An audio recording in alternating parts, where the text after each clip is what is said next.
Балам, телефонда көп отыра беруге болмайды. Телефонду өзүмө берши. Маған да керек қой, мен де көрем ғой. Сенің ғана көзің бар ма? Ой, бір. Так, қызыма звондамасам.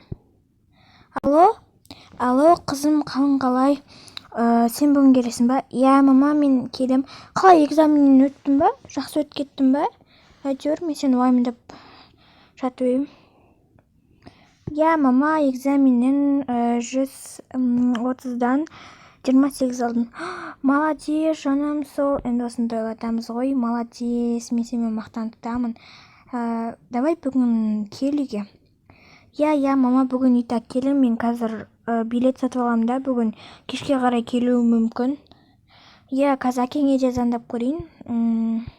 Алло, әкесі, сен бүгін келесің ба? Я, мен бүгін келемін. Жұмыстың бәрі бітті. Енді бір 100 мыңдай алдым. Енді соған қыдырайық кешке жақын бүгін, я. Кешке қаратай ма, түске қаратай ма келемін. Тамақ ішіп қойшы күштілеп тұрып. Я, қызың да келеді екен, отбасымызбен қыдырайық та. Бүгін балалар күні емес па? Я, сол балалар күніне байланысты қыдырайық. Ана қызың экзаменнен өтіпті, соны да жуайық. Ол қашан тапсырып өтті? Кешенді алдында тапсырды емес па? Кеше дегендей. Я, жуамыз міндетті түрде. Сен жақсылап дайындап қойшы, тамақ анау мынау. Әрине дайындап қоям ғой. Мен үстіндегі киімім жарамайды. Бір нормальный киім киіп алу керек еді. Так, не кисем болады? Менде вообще киім қатты көп емес. Мен қатты қуанып қызым өтіп кетті. Соның өзіне де қуанады екесін, я. Осыны кие салайын. Ой, менде бір косметика да жоқ қой, құрсын. Бопты. Так, продукты жоқ екен ғой. Не істесем болады? Блин, бір. Осындай кезде продукты да жоқ болып қалады. Жарайды, болды. Өзім сатып әкеліп, өзім жасай салайын. Сатып әкелген заттардың бәрінен жасай салайын. Так, Алихан, берге балам, магазинге барамыз. Магазин, ура, қазір келем. Әпкем мен папам келе ма? Я, бүгін әпкең мен папаң келеді. Сол үшін әпкең сен экзаменнен өтті. Әпкем мен дайындалып жүретін ғой. Тіпті маған дұрыс қарамайтын. Я, енді саған жақсы қарайды деген ойдамын әрине. Бірақ оның алда 1-2 экзамені бар, бірақ ол жай экзамендер. Солардан өткетсе болды. Вау, мама, астыр жарқыратып қойыпсыз ғой. Я, сендер келеді деп жарқыратып қойдым ғой, әттеге жарқыратқан жоқпын ғой. Айтпақшы, Алихан қайда? Алихан ол ана өз комнатасында жатыр, то есть біздің комнатада әкең екеуің. Мен оған осындай шоколадтар әкелгем ғой. Мына біреуі мороженое, біреуі әйтеуір шоколад ма.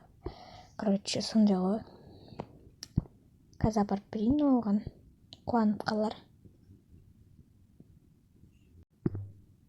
Алихан, жоным, сол қалайсың? Әпке, мен сіз жағынып кеттім ғой. Саған осы екеуі. Вау, маған ба, ура! Мен осындай шоколад жаңа ғана тиктоктан көріп ем. Армандар орындалады. Кейбір өзің ойлап отқан нәрсе саған өзіңе келуі мүмкін. Қазір папа да келіп қалатын шығар, сосын шай ішеміз. Я, маған да кішкене бөліп бересің ғой, я? Сізге әрине бөліп беремін. Бұл дәмді, мен бұны кішкентай кезімнен жақсы көрем ғой. Жарайды онда. Стөлге отырамыз қазір. Кел, жарай ма? Алихан қуанып қалдың ма? Я, жаманға туған қалды. Отыр онда, кел. Мама, күшті жарқырап тұр ғой, стөл көзің жағын алып тұр. Я, бұл бәр сендер үшін ғой. Әкең тез кесе екен.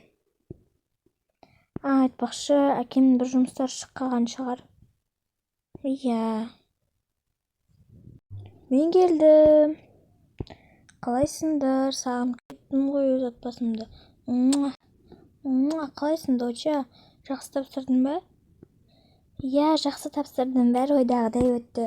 Мен ойлағам аз алам деп, бірақ өте басқаша болып кетті. Ой, Алихан қайда? Алихан ана жерде жатыр, телефон шықлап, оны білесің ғой. Папа, Жаным сол, қалайсың балам? Мен сені қатты сағынып кеттім ғой. Қолыңдағы тәттілерді кім берді? Әпке берді. Жарайды. Жүр, тамақ ішеміз, болды. Осылайша олар бақытты әрі көңілді отбасы болып өмір сүреді. Ал бұл сериалдың соңы.